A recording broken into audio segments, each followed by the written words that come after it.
What's up, everybody? You're listening to the Hustle and Flowchart podcast with your boys, Matt Wolf and Joe Fear.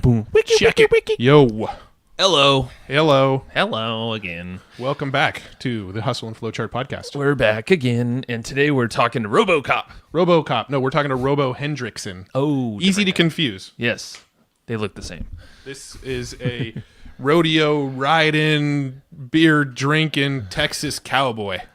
But also is amazing with advertisements, agency, bringing products to market, and making some badass stuff out there. Yeah, in this episode, we learned a lot about how how inventions kind of get to market, how to patent things, what the different types of patents mean, how much it costs to fight if somebody is infringing on your patent. It was like a start to finish, like bring a product idea to the point where you're actually, either raising money or, crowdfunding or, that kind of phase, and everything in between. A lot of people skip, and he totally nails everything down. Yeah. I mean, we talk about if you have an idea for a product, how to prototype the product, and then how to go to more scale with it, and then how to crowdfund it, and then how to get patents on it. And it's just like if you ever had an idea for like a physical product that you'd like to launch into the world, this episode is your blueprint. Yeah. Now, Robo is just a super cool dude too. He was just a fun guy. Been around for a long time in this space, and obviously has a crazy different experience than a lot of us, riding, in the rodeo for 10 plus years, I think he said.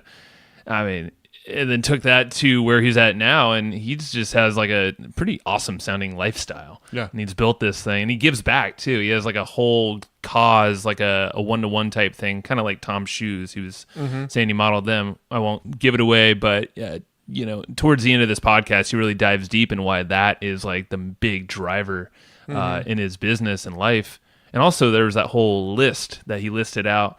He kind of had like a turning point, and he figured out like, I'm not going to give it away, but there was like a clear turning point in his life and career that all of us should probably do. Well, he basically made this list, and off this list designed his ideal life and business, and just sort of reverse engineered how do I act upon this list that I just created. Yeah. And so we'll get into that. But you know what? It's cool. If you're out for a run, if you're exercising, if you're driving your car. I like how Matt just completely changed his pitch, and he's like, I'm going to talk about this now. Doing the dishes. Oh, dishes. If you are walking the dog. If you're doing something where you can't really be taking notes. If you're walking your turtle, it's going to be a long walk. It's going to be a long walk. But if you're doing something where it's hard to take notes right now, don't worry.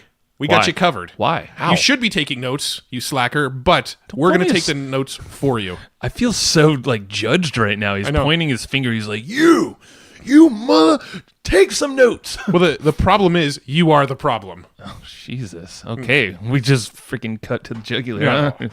Jeez, all right. Why am I the bad guy? Because Joe is lazy and he doesn't like to take notes, we actually hired somebody on our team to take notes for us. So you're calling me smart? No, I'm calling you lazy. Well, and smart. I'll take lazy. We're getting off topic here. No, we're not. The point is perfectly on topic. We're taking notes for you on this episode. That's so right, if you can't take notes for yourself, we're taking the notes for you. If you go to evergreenprofits.com, find this episode, give us your email address. We'll give you all the notes that our team took. Steven, our notes writer, does a killer job of, pulling out all the tips and tactics and step-by-step processes that are mentioned on this episode. And we're just going to give them to you.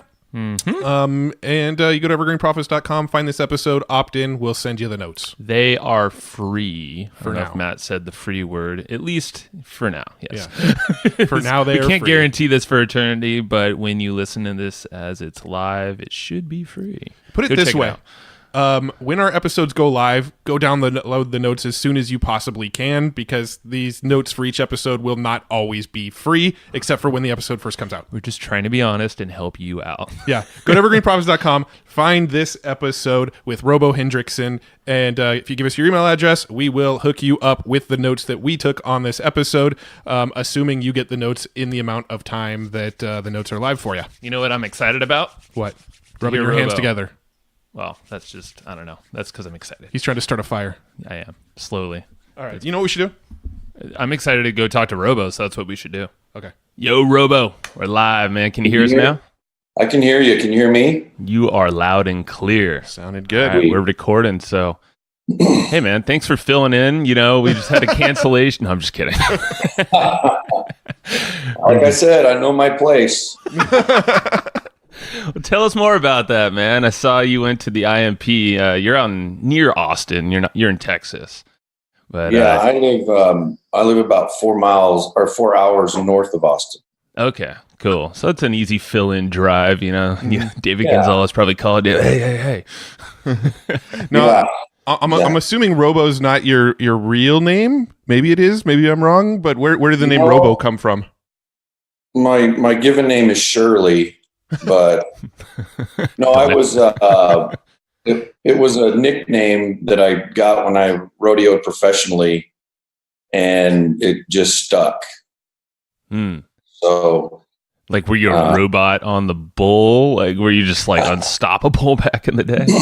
No, it was nearing kind of the end of my career, and I had these big DonJoy knee braces on my knees, and I had a big brace on my elbow to keep my body from falling apart. Yeah. And I was at a rodeo somewhere, and that's when RoboCop came out. And so they said, "Oh my God, he looks like RoboCop," and they started calling me Robo Rider, and then it just was Robo. That's rad. So what kind of events and things? I have no clue about rodeos and how this all works. So describe that a bit. You don't know? We have one in San Diego that I'm aware of, but that's about it. Yeah, I loved California rodeos. But I grew up on a ranch in western South Dakota, and it wasn't one of those things that I don't know how to explain this, but you just sort of did. Everybody rodeoed. All my friends, my family. So you just sort of picked up from there, and then as I made my way and got older, out of high school, and went to college on a rodeo scholarship, and which was interesting because I won a rodeo scholarship at the National College Finals, and then I could use it anywhere I wanted to, and I wanted to go to a design school. So there's not very many design schools with a rodeo program. Right. So I went and found the two that existed, and I toured them, and I couldn't afford to get into Cal Poly. So I went to Hays, Kansas, of all places. Okay. Yeah. Cal Poly, I could see that fitting well there, agricultural and kind of, it's a cool spot. Yeah. But Kansas is cool too. I'm imagining you made the most of it. You bet. Rad, Screwed man. around. Yeah. Did you do, so when did you actually stop? Like, at what age did you stop doing the rodeo gig? So I rodeoed professionally for 10 years, 11 years. And I had started working in the advertising business, and just doing, I was working for little crappy rag newspapers, laying out those ads in the back of the magazine, and fell in love. I took to it because it was the first real job I ever had. When you rodeo, you're pretty worthless as an employee. So you usually only work for construction or on ranches and stuff. But I always had a creative bent to me, and desired to pursue that, and went to work for some of these magazines and newspapers. And then I worked my way into some ad agencies and as a freelancer. And I quit rodeoing full time in 94 or 5, and I did it part time on weekends for a couple of years, and then completely quit when I became a partner at one of the ad agencies. About 98, I think, is when I hung it up for good. Nice. So it started in magazines, ads, and all that stuff, and then kind of morphed because now you're doing, I guess, now, jump ahead to where we're at now. How many businesses do you currently own and kind of operate? Well, I have, I'm partners in several companies that we all take part in. So I have the animal healthcare company. It's actually called Animal Stewards International, and we launched the first brand is Full Bucket, and then I have partners in a grill. It's called Dragon Grill. Those are some badass looking grills, by the way. checked them out. That was cool. I'm glad you guys went and checked it out. I'll have to send you our latest little investor video that we did. It's really cool. Cool. We've been working on that for a couple of years and pretty much started pre-launch in February and got it rolled out. And we're doing our first investor round right now, talking to folks. And then, then I have another company called Smash. And, I've been inventing little gizmos and gadgets for a long time. And it was always a really hard process to do if you don't know what you're doing. Yeah. And I'd launched a few products that, licensing for and stuff. And I had somebody come up to me maybe 5 years ago, was a veterinarian at one of our animal health conferences. And he said, I understand that you do inventing. And I said, yeah, I've dabbled around in it. And he had an idea. It was really cool. So he said, I heard you help inventors. I said, no, I don't.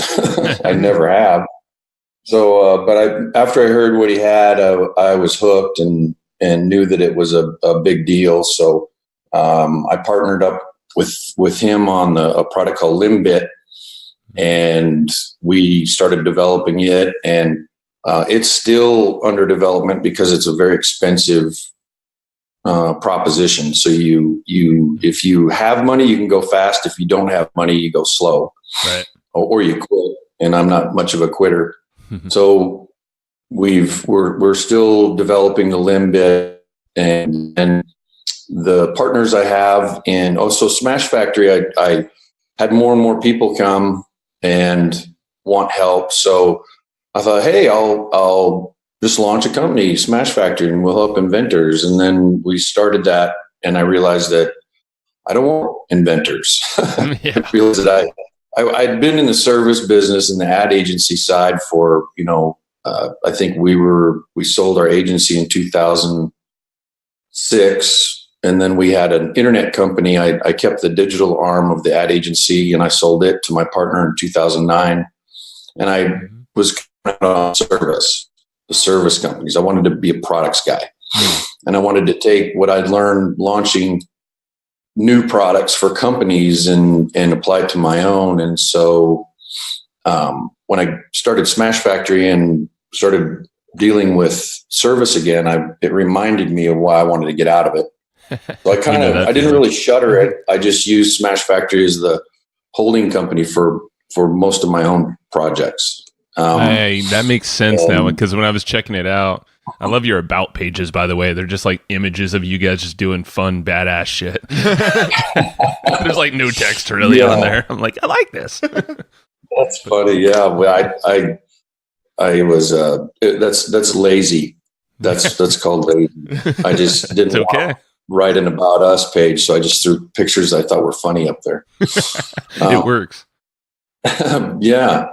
But yeah, so Smash Factory has morphed just being a holding company. And one of the projects that came out of that was the Dragon Grill. And I was working with two young entrepreneurs out of Bismarck, North Dakota. They came up with the idea and didn't know what they were doing. This is kind of a fun story. So these two guys, I just love them to death. John and Anton Royce are two very special people, and they own a roofing company in Bismarck and had this idea for this grill that would attach to the truck tailgate so they could feed their crews. And one day they said, to hell with it. Let's go do something with it. So they found out that Ron Lynch was talking in Austin at, I think it was the, it's called Capitalist. Oh yeah, the capitalism conference. Ryan Moran's event. Yeah. Ryan's deal. But it was before that. I don't remember what it was called before that. But so they loaded up in their pickup with this grill, and they drove from Bismarck, North Dakota, all straight through to Austin. And they went and saw Ron speak, and then they hunted him down in the bathroom. Love it. And they pitched him the idea in the John, and he said, boys, this is a great idea. He said, but I'm I'm the guy that takes you from 20 million to 200 million. Yeah. He said, you need to give Robo a call. And so they called me, and they, on their way home, they stopped in here and spent a couple of days with me. And I loved the idea, but more importantly, I saw something in them. The product ideas, there is no bad product idea. There's better ones, but man, some guy took a rubber fish and you push a button and it sings to you, and he sold $200 million worth. So that is true. There's really there's no bad ideas. It's just the person behind them. And I knew that these two had the guts and determination. And so I partnered up with them on the grill and started developing that in 2016. Developing something from scratch like that, inventing stuff is very hard. And you have get your ass handed to you all the time. And I've never regretted my decision because of I didn't pick the product. I picked the partners. Interesting. So is that typically your approach is, always partners first? You look at those qualities before any kind of venture you get into? Absolutely. When I sold the digital company, we were doing Google AdWords and building websites. And when I sold it, I took my money and tried to launch a advertising network. This was 2008, 9, and the Google hadn't really, dialed in the algorithm, and they didn't have targeting as well as they do now. And so there were a lot of, these niche publications. Like we went after ATVs, RVs, horse network, and pet networks, and built out a platform. And I partnered up with a guy in San Diego. He's from San Diego, an older gentleman who had a big development team. So I partnered up with him, and we launched this deal. And I didn't do enough due diligence on him. I just knew he had what I needed, and I blindly went into a partnership, and it failed. We were succeeding, but because of his lack of ethics, it failed, and it was a huge failure for me. It wiped me out, but it taught me a hell of a lesson on partnerships and how if you pick the right people, you can conquer anything. So what are some qualities that you look for in a partner? You said ethics was a big one that didn't align with you and that guy. Yeah. So, the things I look for most importantly are the synergy between me and them. I'm not a typical business guy. I cuss a lot. I chew. I live on a farm. Like to drink too much in public places. I love it all. But I like a synergy, and then absolutely ethics. I got to get a feel for, their honesty and their transparency, openness, and I also look for the willingness to be open-minded. Be able to change your mind. Go ahead and have a.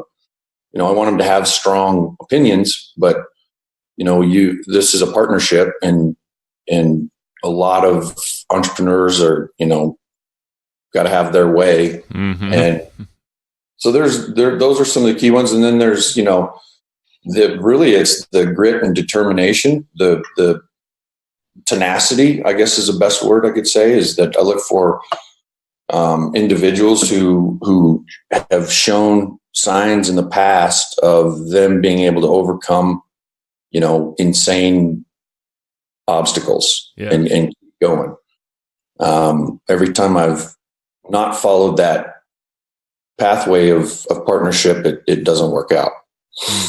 I like that. Yeah. And it's tough because we've definitely, Matt and I are a partnership, and, definitely there would be those moments where we might butt heads, but if it wasn't for that, that's usually our biggest aha moments. And, this kind of comes up with a a better path, for this vision we have. And we were actually hanging out with Ryan Dice the other day, and he said, if two partners don't kind of clash heads, not fisticuffs kind of stuff, but if you have to get there, that's fine.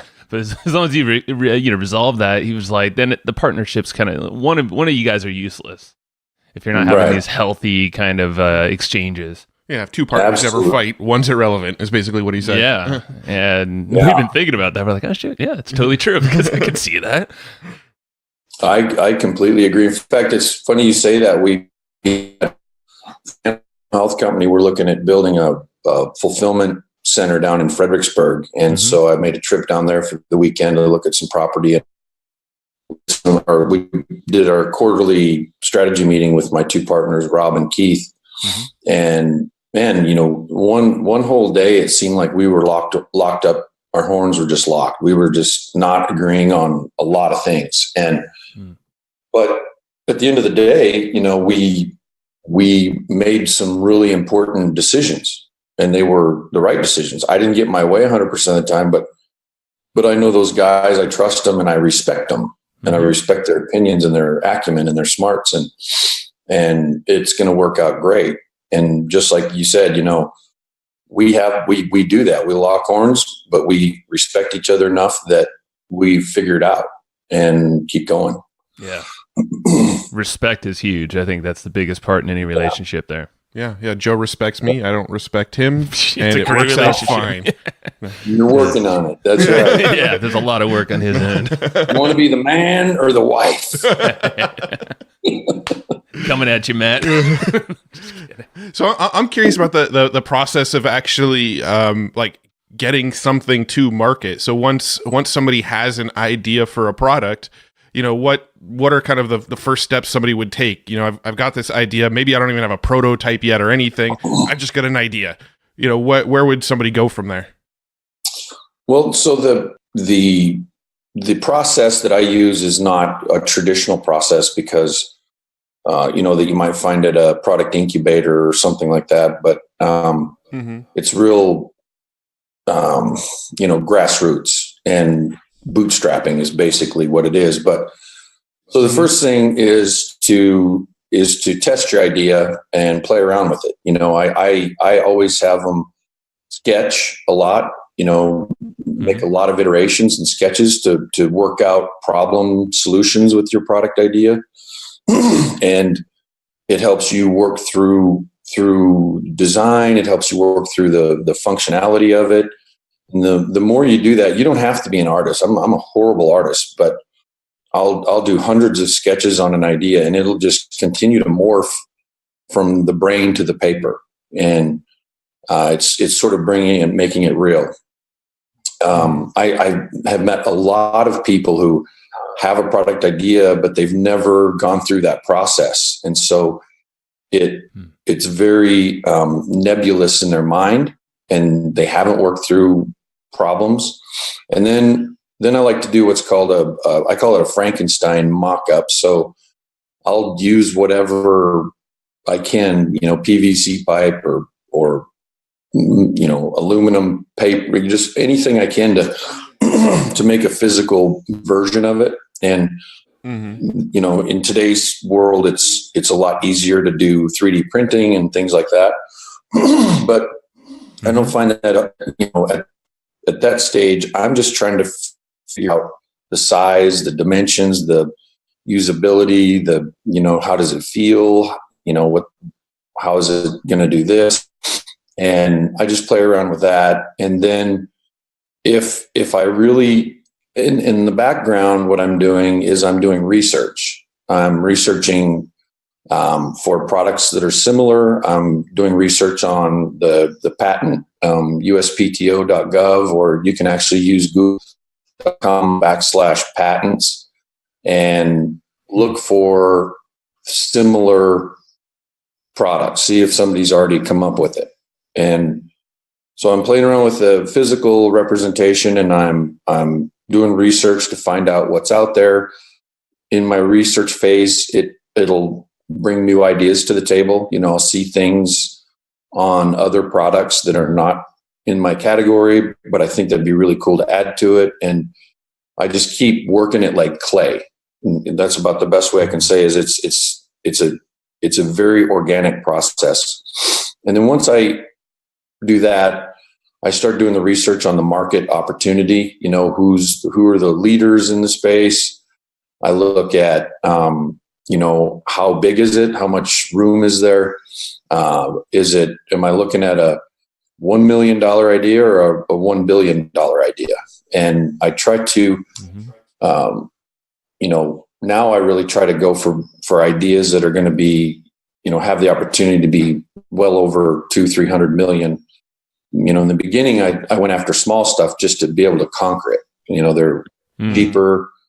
So I did a couple of really dumb product ideas, but like I said, there's really no bad ideas. So it taught me a lot, and I didn't have to spend much money, because I'm going to lose money. But I didn't, because I'm going to make mistakes. And so they were, I made small mistakes and it cost me little, but I learned a lot. And then normally what I'll do is then I'll step it up and I'll try to get professional help, where I might go to a industrial designer, and I choose industrial designers that are also mechanical engineers or electrical engineers, and who have a really, really good eye for design and have a lot of knowledge on manufacturing process. I don't use designers that haven't really been, involved in the production process or been right there on the factory floors and learned how everything is done. The ones that have are much more valuable for me. And then I'll get them to make, the actual concept art, which I just call it's basically a digital prototype, the look and feel, and working out, the finishing and the functionality and the different pieces and parts. and then, through this whole process, at every stage is sort of a decision-making process. What am I going to do? If I didn't find a patent on it, about the same time I'm getting my 3D art done, I'm filing a provisional patent. And a provisional patent is it's kind of a newer tool that gives inventors a way to stick their flag in the ground. It's a fairly simple process. It's cheap, and for like I think it cost me $150 to file a provisional patent and basically say, this is my idea, this is how it works, this is what it does. And I submit that to the US Patent Office, and that gives me 1 year. It's basically saying I have 1 year to do all of my due diligence, work through my problems, see if I can get funding, and align everything during that 12-month period. At the end of that, if you decide that you aren't going to pursue it, or you can't pursue it, or you don't have the money, or for whatever reason, it's kind of no harm, no foul. If you decide that you do have something, then you've got to submit a full-on utility patent at that time. And so this is where your expenses start to go up, and you've got to hire, a patent attorney. And I've done some of my own patents where I've submitted my own, but they're pretty weak. I recommend getting a patent attorney, and because they can just do a way better job of strengthening your patent and really and enlarging your claims and getting it through.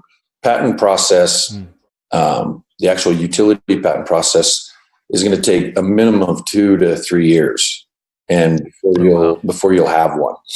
And how about for the provision? Can you do that yourself, or is that someone you have to hire an attorney for that? Well, I recommend doing them yourself. I mean, if you have unlimited funds or you have some extra cash, then hire an attorney. It's just better. If you don't, then there's I have templates at the Smash Factory Academy. I was trying to do some education stuff for my partner, so we put together the Smash Factory Academy, an online course. But again, I didn't want to do that either. So I built it and it just sits there. But anyhow, some of the best things come out that way. Yeah, I like to do a lot of worthless work for nothing. Yeah. So real quick, if you're filing a utility patent and it takes 2 or 3 years to get issued, what stops somebody else from just kind of swooping in and making the same thing in that window?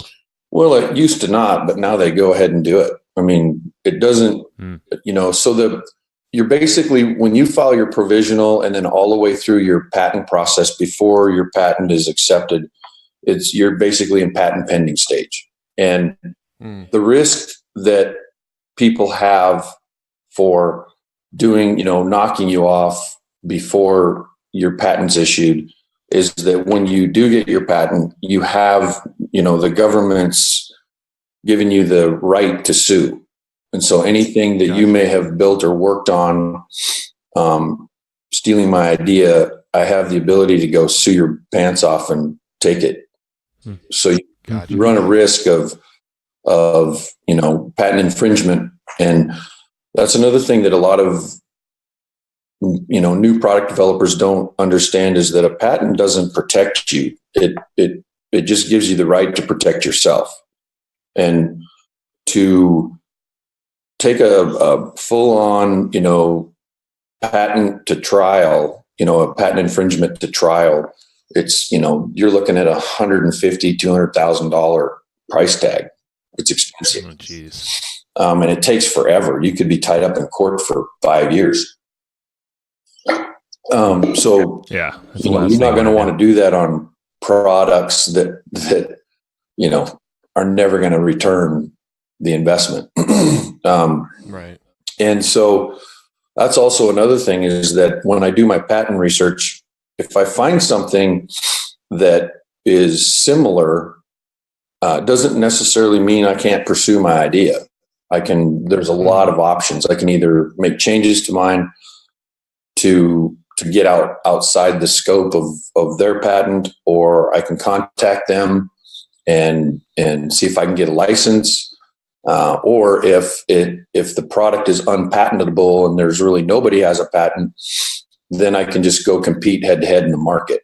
I can just do a better job of marketing than what's out there, because obviously I came up with the idea because, whoever's got the idea isn't doing anything with it. So, but once we're underway on that stage in the patent process, and I've realized that this is a good market and I can make money, and that there's a hole there that I can take advantage of, then I get my 3D artwork done, and then I review my funding. I try to find out, is this something that I can afford to take all the way, or is this something I'm going to have to get some investment capital for? Basically assess what my capital needs are, as well as how I'm going to get those funds put together.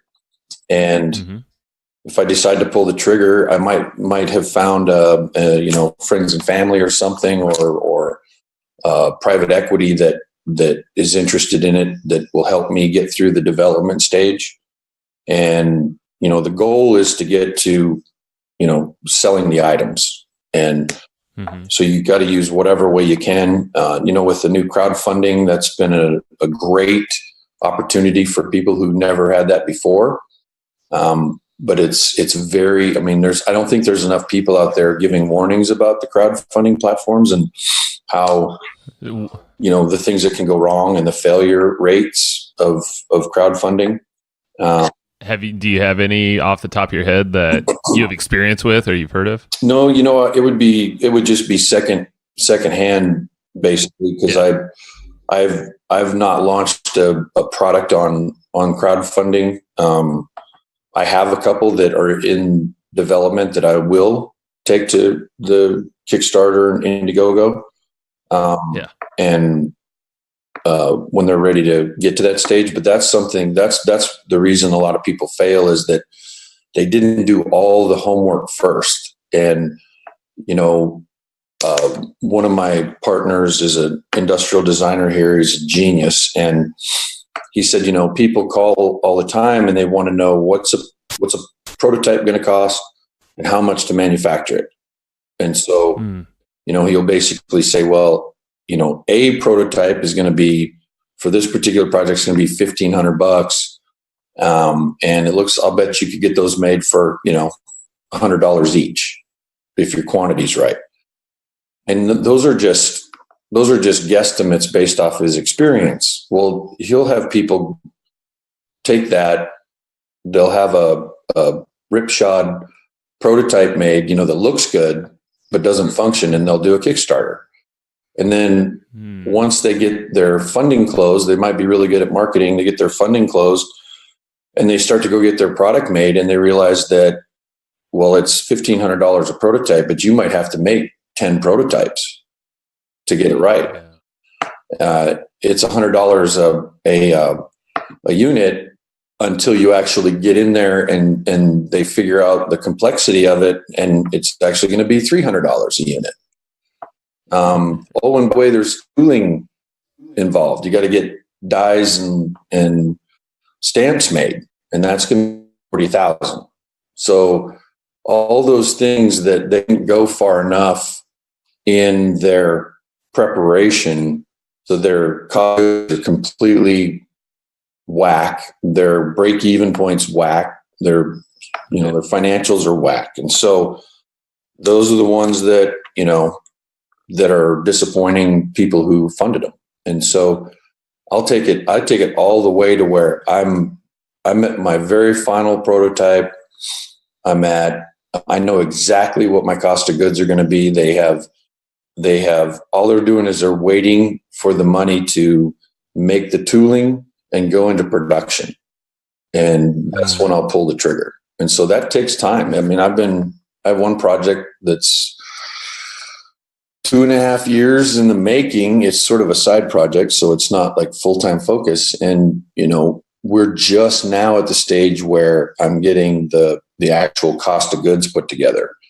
So I won't do my Kickstarter on it until I'm using the final, what we call the final working.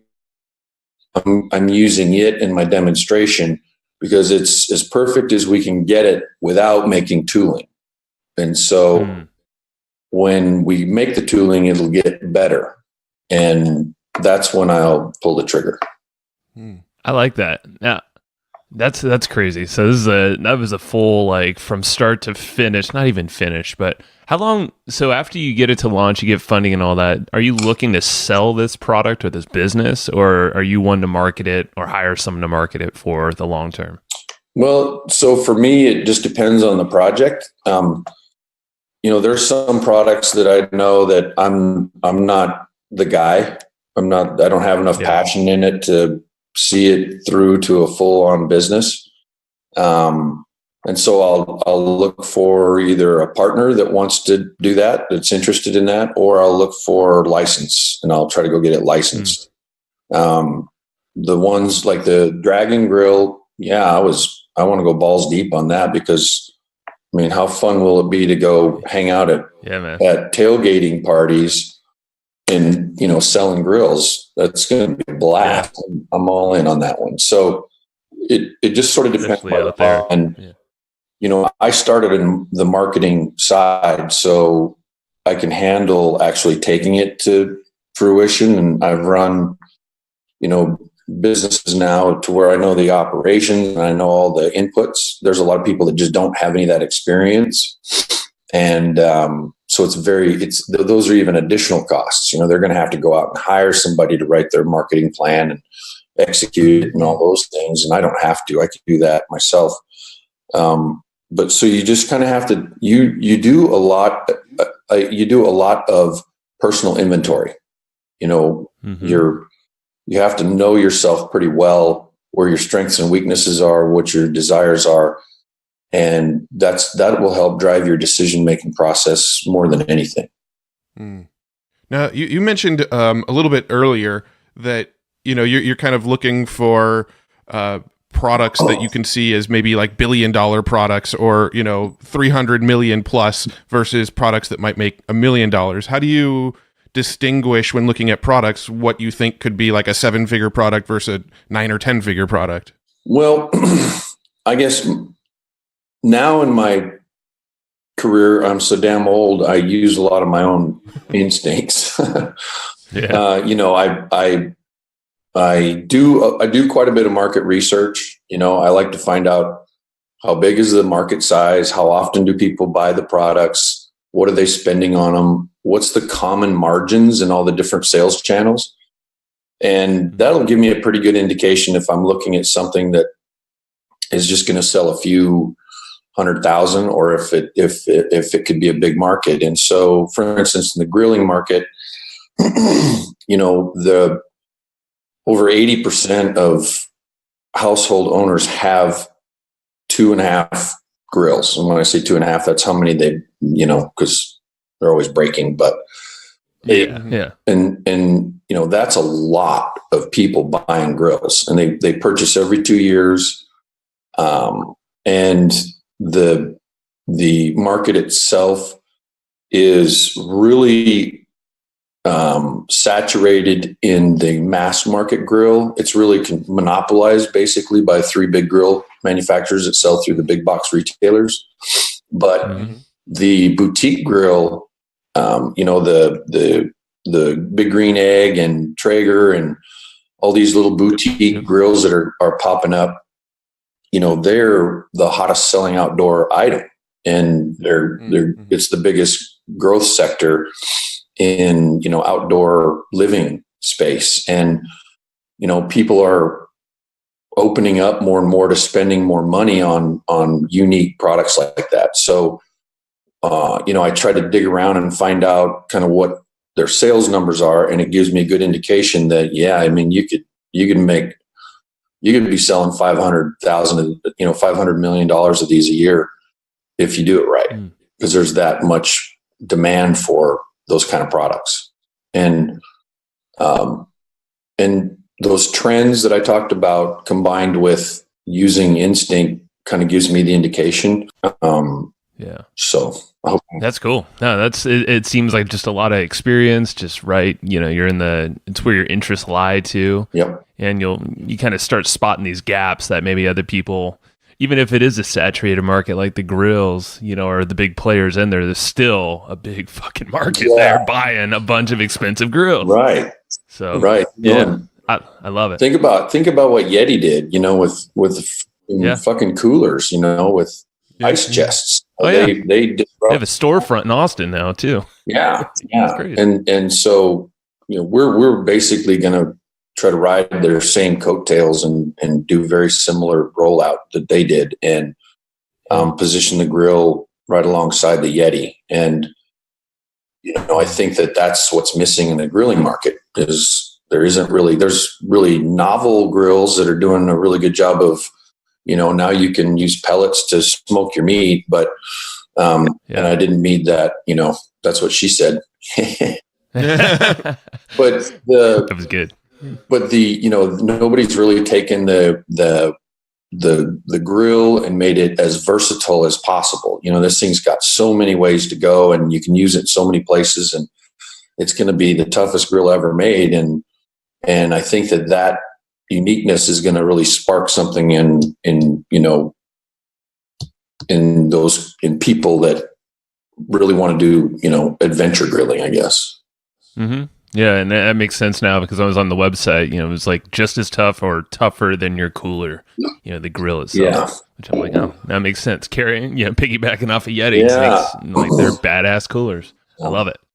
What did you say? So like when you wrote in some of these topics, you said good products are nice, but tacos can really make a difference. I was like, all right, I like this. He needs to explain it. Now I'm fucking hungry. Just as a side note, I think the bio that you gave us is one of the best bios we've ever had submitted to us. So yeah. Oh, great. That's all. We had a tacos thing. Well, see, so that's actually is pretty deep in a way I really tired of marketers who have become, a one-trick pony that they think the only way to, get your product and make sales is, Facebook ads, things like that. And what I meant by that statement was, we started the I look at every channel as an opportunity. I try to find the best platform to get the product out there. And yeah, it might end up being, Instagram, who knows, but we opened up and started selling our products to dealers, the dog and cat boutique stores. This is for the full bucket products, the animal healthcare supplements. So we started, kind of pursuing getting them into retail space, and we got, we had quite a few, pick up the product. They'd heard through the grapevine and through veterinarians, because that's where we started our sales process, was in the veterinary channel. And then we expanded. We didn't expand. We jumped all the way over to just direct to consumer. And then now we're backfilling into the retail space, and it just wasn't really getting much traction. We kind of looked at it as a lost cause. We were like, well, a lot of these dealers are calling us saying that the product's not moving. We don't have enough, advertising support to get the name out there, blah, blah, blah. And then we hired a new sales guy in November. And he'd never been in sales. He knew the animal health market and the horse market and everything, but he'd never been in the sales position. But I knew he was a natural, and he's just that kind of guy. And so, I basically told him, focus on the veterinarian, focus on these other areas. He says, well, what about these stores? And I said, we're not really having a lot of luck there. And he's like, oh, okay. Well, then all of a sudden, these stores started ordering product like crazy. And he was in here one day, and I said, well, what the hell? He goes, shit, I just take them tacos during lunch and sit down with the sales staff, and hell, they didn't know nothing about our products. And so I just explained to them how we're better than everybody else, and they might as well throw that shit in the trash. And they loved him. And so they listened to what how he positioned the products. So when people come in the store, go over to the full bucket products, and they explain what the differences are. And they like Zig, and they liked his tacos, and that he stops in and brings them donuts. And it's our fastest. We grew 324% in the last 6 months. Damn. In that channel. And it's all because he took the time to go in there and do that. So that's kind of what that meant, is you can have all the analytics you want, you can have all the stuff, but if you're really not giving, really trying different things, then it's not as valuable. Yeah. It's so damn true too, because there's so many people that just try to force, a square peg in a round hole when using, I got to make Facebook ads work, or Instagram. I'm going to be Insta famous with this product, or this influencer to promote it. Yeah, dude, just maybe there's an easier way. Just look a little outside of the box. When you're a hammer, everything looks like a nail. That's right. Dude, so another thing that caught my eye is everyone loves a visionary, with giant balls, big ass balls. Like, everyone loves it. Don't leave off that part. Giant. And it's true. Yeah. I mean, that's why so many people are pumped up on, Elon Musk and, all the crazy stuff, his big moon shot, or Mars shot, his big visions. For you, what would you say a visionary is in your eyes? Well, so what I meant by that with the giant balls thing is that it's human nature. And by the way,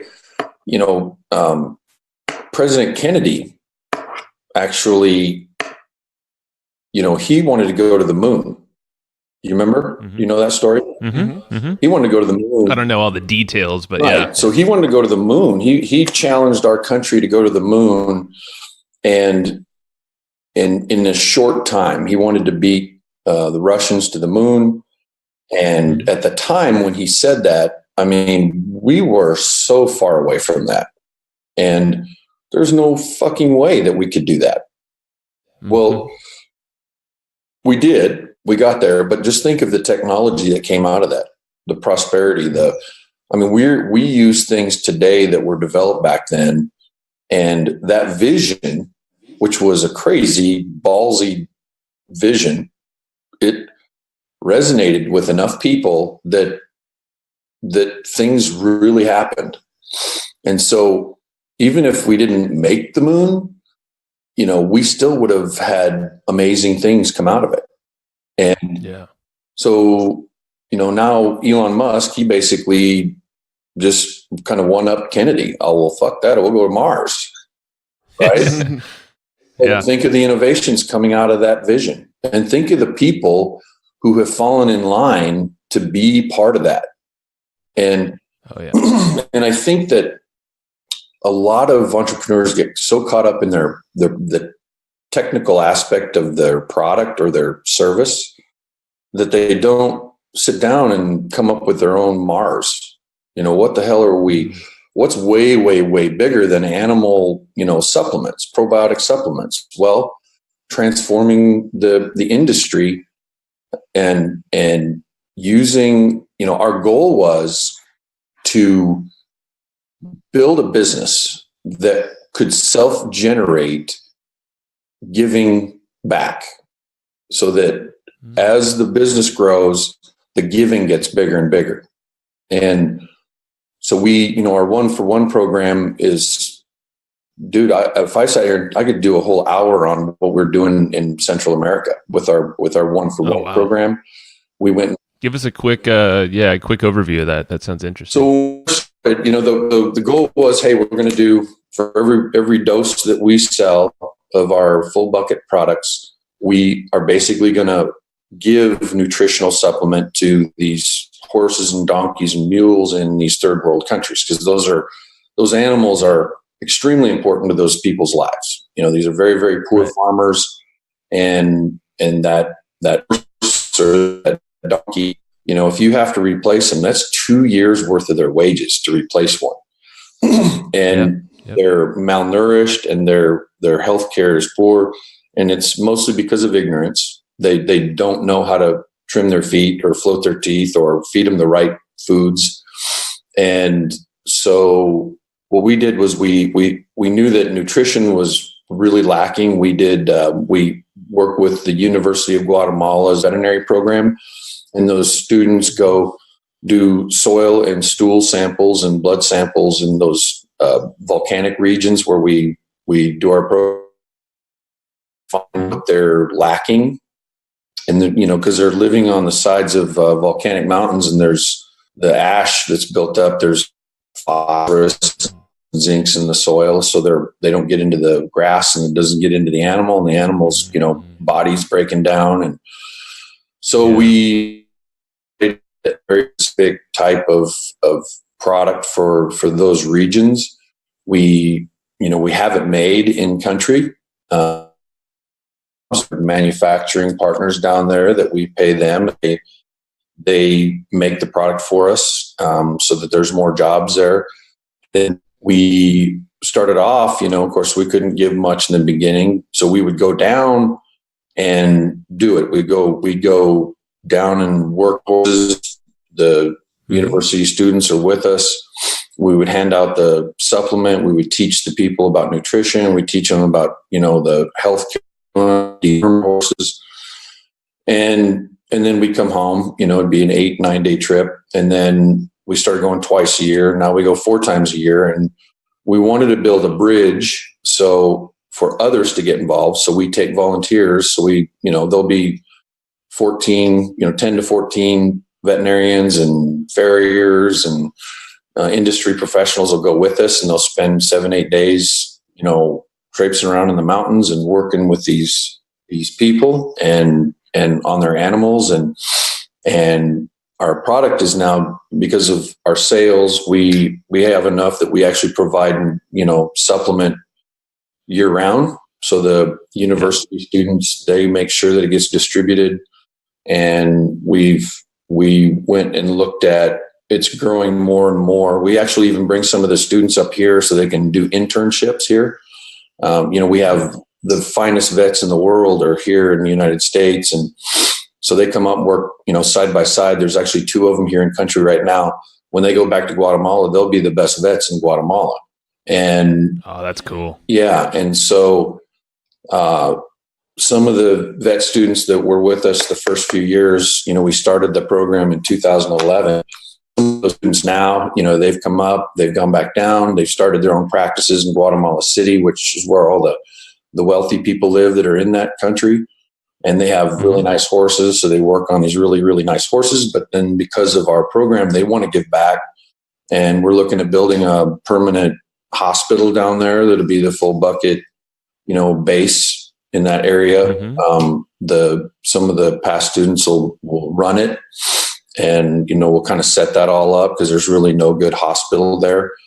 And it's just when I go down and I'm seeing it in action, I get overwhelmed. I get teared up just thinking about the program and everything we do. We try to create sustainability. We have no desire for providing welfare. And so we'll teach the local, couple of local young men how to trim feet on a horse. And then we'll provide them the tools and show them how to run their business. And they'll be, farriers, and they can make money being farriers. And we microfinance it because we found that the stick rate's better, if they have to pay us back, they tend to stick with it better. And so we went and did a tour in Belize because I think we're going to go into Belize. We go to Nicaragua. We're going to expand to a few more of those small countries down there. We used to go to Mexico, but we had to pull out because it got really rough and wasn't safe. So yeah. How did you discover this mission? How did you how did this come to you that this is something that I want, this is a problem I want to try to solve? Okay. So I'm so glad you asked that question because in 2008 or 9, I sold my digital company. And like I said, I tried to launch the horse ad network and the RV ad network and all those, and that failed, and it wiped me out. It took all our money and so I had to go work, pay mortgage. So I started I didn't want to go back in and do the whole ad agency stuff. So some of my old clients were private equity guys. And so they hired me to go, take a look at the businesses that they were potentially going to buy. And I'd go in with the financial team and I would review the businesses from a marketing and sales standpoint. And it was a lot of fun. It was really fun to do that, but it was not fulfilling at all.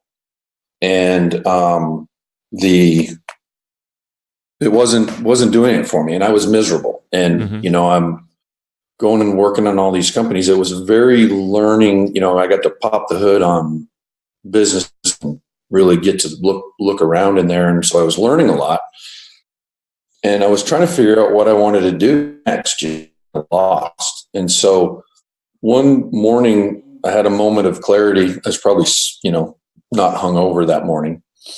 And I didn't know what I wanted to do, but I thought, well, fuck, I'll start with what I don't want to do. So I got out a notepad and I started writing down things that I just didn't like about business and work and all that stuff. And man, I bet I had 200 line items. And it was, I hate being told what to do when I don't agree with the task. I hate this. I don't like this. I don't like this. I don't like, suits, like formality. I don't like dishonest people, and so on and so forth. And then I started that process, and I did that, for a couple mornings, and then I gave it a rest, and then I went back to it. And I realized that out of those 200 or 300 things, that a lot of them were pretty similar. Like they could all fall under a certain bucket. And so I started kind of aligning them in their own little buckets and their verticals. And when I was done with that, I think I had 8 or 9 things that all fell under a vertical of things that I hate. And so then I just flipped it. Well, if I hate that, then what's the opposite of that? So if I hate, basically working for someone, which sort of was one of the buckets, well, the opposite is I got to be my own boss. I didn't say I had to be an owner, but I have to be my own boss, no matter who I work for. And then, I hated businesses that just take away and don't give back. They're just driven by their profit and There's no thought about the future. There's no thought put into pride in the work, all those things. And so I had, at the end of the day, I had what I called my 8 manifest points. And it was my manifesto. These are the 8 things. Now, I don't know what I want to do, but by God, if it included all these 8 things, happy. That would make me happy. It didn't matter if I was selling ice cream. Well, that couldn't be one unless I was selling a lot, because one of my things was I didn't know projects and put my energy into projects that didn't have runway, that couldn't have the possibility to make a lot of money. And so once I had that, people don't realize how much opportunity is around them.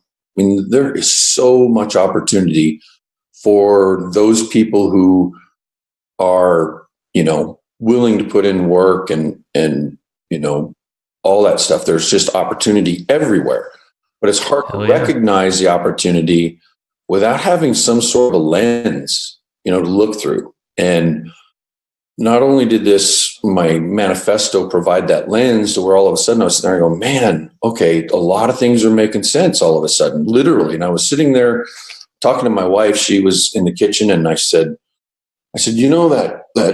that job offer I've got with that private equity company in Plano, and I've been dragging my feet for 6 months. They offered me a hell of a position, incredible salary.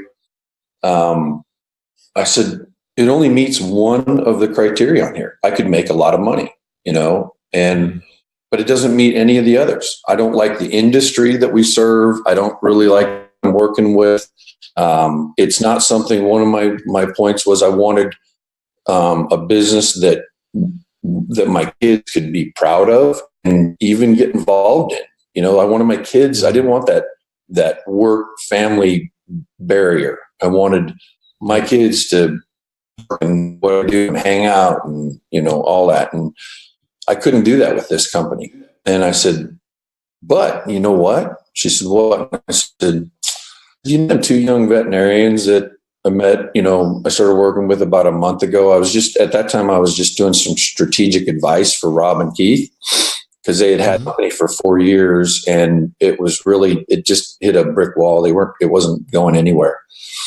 And so I was trying to help them, and I knew their person guys we've been working together. I knew that they had the same desires to build something that was going to last, and that they wanted, they were very, very successful veterinarians, so they didn't need to do this shit at all. Yeah. I said, they meet 7 of the 8. And she goes, well, which one do they not meet? Runway. I said, supplements, they have 2 products, and the horse supplement market's not a very big market. I mean, you throw it all in, it's not that big. And she said, well, could it? And I said, well, if we went into pet space and started doing pets, that's a big one. That's a $13 billion market. And, if we got into doing stuff for the cattle and sheep and pigs, it could be, I guess. And she said, well, maybe that's what you ought to do. And so I called them on the phone, and I said, hey, I've been thinking about you guys, and I think I'd like to, join y'all. And they said, we just talked about you yesterday. We want to have you as a partner.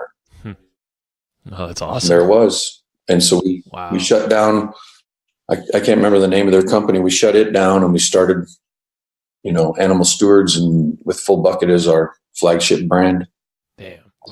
That is cool, man. Thanks for sharing that journey, because I think a lot of folks will get pigeonholed in something they don't feel super pumped with, and haven't even just taken that simple effort of write down all the stuff you hate. Yeah. All the shit that's just bugging you, keeping you up at night, and then find the counter to that, because there's always something there. And yeah, usually it's easier. I know I've done that similar kind of thing before. It's easier to start with the negatives, because that's like, I don't know, I feel maybe it's human nature or something, like we just immediately kind of go to the negative, but it's up to you to bring it back to the positive, make it constructive. And that's exactly what you did. Yeah. And it's amazing. I was always I don't know what you call it, a personal growth person. I was read books and all that stuff. And the Rodeo Toad and Tony Robbins. Yeah, of course. Yeah, that was the original. But yeah, I was always always trying to improve myself and just a seeker that way. But it was really amazing how I didn't know myself.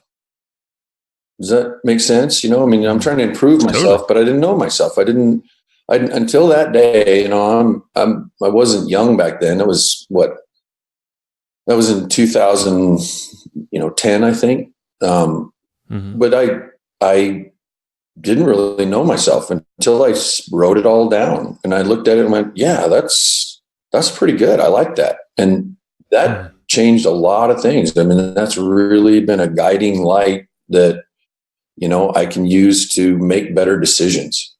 Yeah, man. Would you say that that's probably, I mean, that kick-started this whole new life of yours. So, I mean, It sounds like that was the catalyst. That was it. Absolutely. No, 100% that was it. Is that, you know, whenever, and I still deviate some, you know, you make those decisions as you're going along and you forget to pull out your paper and take a look, and then I'll wake up one day and go, I can't, I got to get out of that. I got to quit messing around with that because that's a bad idea. Yeah. So we've done something similar. Is like, create these filters, and it could be like in you know, philosophies or whatever you want to call it, but make sure it passes those filters. And it's like, if it doesn't, it's like, let's question what we're doing here. Right. There's a way to modify it, sell it, partner up or something, so we get out of that. Whatever that thing, that trigger is. Yeah. I think it's really important. Nice. Well, cool. I mean, we're at about the end of our time here. We have a couple last minute little wrap up questions. I'm bummed though, because there's a lot of shit that we didn't even talk about. Oh yeah, I know. You're a cool dude, man. I love your stories. We'll make it happen again. We will. We gotta get together for some beers. Hey, it's on us. If you're in San Diego, Texas, we'll find some. What do you drink? What is your drink of choice? Actually, I meant to ask that earlier. You know, these days I'm doing the IPA thing. You know, I've gotten hooked on the IPA flavor, so I just do craft IPAs. I've never been a light beer drinker ever. I've always preferred craft beers. But I've been hooked on IPAs. IPAs are good, and they took over San Diego for a long time. So. Still have, That's all you can find in San Diego's IPAs. Oh, yeah. I had an IPA phase where I loved IPAs for a long time, but lately I've been really into like the dark beers again, like the stouts and porters and stuff. Yeah, man, it's good flavor too. I'm sure I'll go back that way. I you know how I just like you follow your flavor, but it does change. Mine does, anyways. Totally. Yeah, same here. So. For sure. Cool. So, are there any books that you find yourself recommending often, or referring back to often, or just, you know, a go-to book in your library? Yeah, there is. And I always say this about books too: is that the funny thing about books are that number one is that there's the right book for the right time. You know, there are some books that were really, really influential on me and made actual change in my life. But if I'd have read them at a different time period, they wouldn't have been. You know, I don't think people think about that enough, that they go, oh, that was okay. But, you know, then I might pick it up later and I read it and I go, oh, what? This means nothing to me. You know, I don't, but some of the ones that I kind of go back to that I've read several times, you know, would be, I really like The Go-Giver. You know, the two books that were influential in the process of you know, starting these giving back businesses is that, you know, The Go-Giver, as well as Start Something That Matters by Blake McCoskey. You know, he started Tom's Shoes. Oh, right. Yep. And, you know, we basically just, you know, like what we're going to do for Dragon Grills with the Yeti, we did that with Tom's Shoes. You know, we're not selling shoes, but we did the 1-for-1 program. We really studied their business model. You know, we tried to figure out, you know, where it's hard to find this information because you kind of got to read between the lines on everything. When people do an interview for a magazine, that you're not getting the truth, you know. It's true. You're getting somebody's. You're getting one viewpoint of a car wreck, and you know this is why we do a long form podcast and we don't edit this bitch. We leave this thing raw.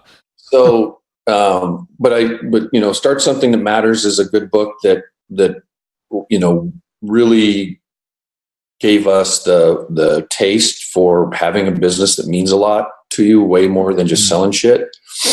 And then on rework, and yep, that's a good one. I really liked rework because it made me.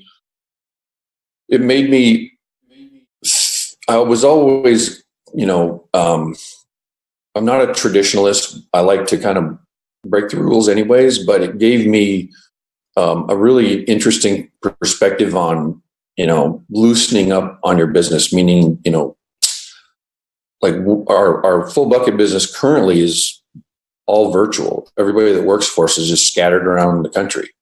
And, wow. We manage a pretty broad group of people with no headquarters. And, it wasn't easy, but rework was kind of an interesting play on a different look at business. You don't have to do that. You don't have to do it like they do. You don't have to have a business plan. You don't have to, all those things. So I really liked rework a lot. It meant a lot to me when I read it.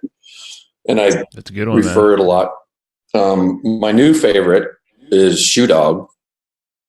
I just love Nike, Shoe Dog. Yeah. The being able to hear that story firsthand was really powerful to me. And yeah, I've already, started to kind of implement some of the things that I picked up out of there. And then, what else would there be that, there's so many. One of the things too, like I said about books and they have the right time. Something else that's important is that you really have to read a lot and then cross-reference so that you can, if you read one book and you go, okay, we're going to do that.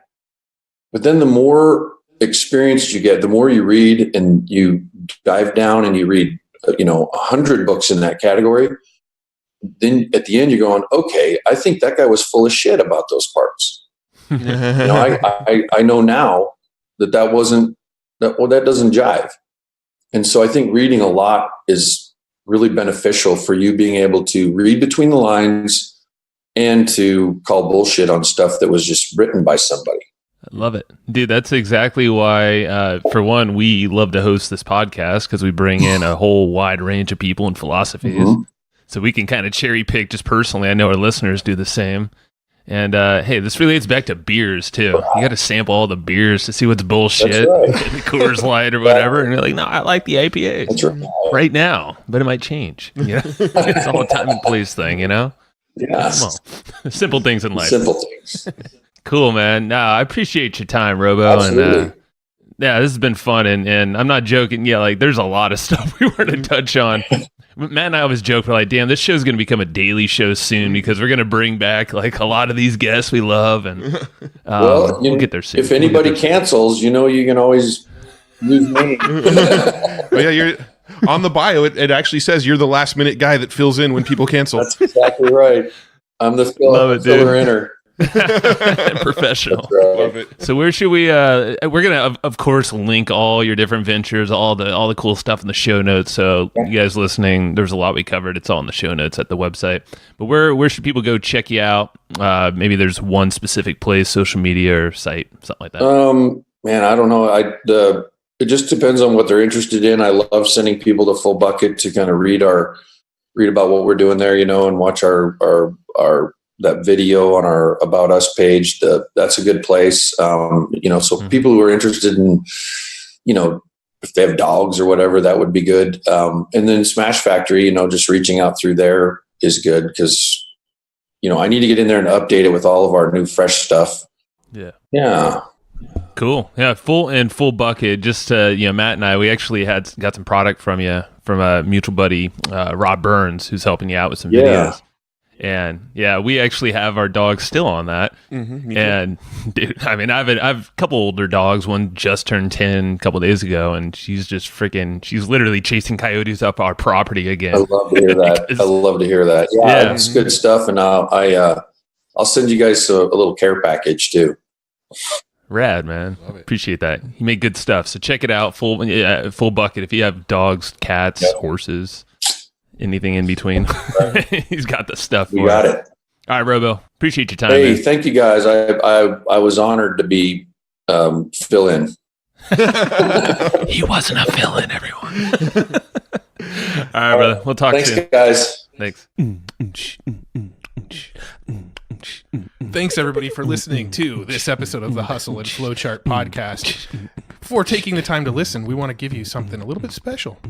Every single episode that we do, we actually have somebody on our team take notes. We basically have a Cliff's Notes version of every episode where you can go and find all of the tips and tactics that they laid out, all of the resources that they laid out, all the good stuff from this episode. We actually have a nice simple notes version that you can find on our website. So go to evergreenprofits.com, find this episode that you just listened to, and give us your email address and we'll send you the notes. Thanks for listening.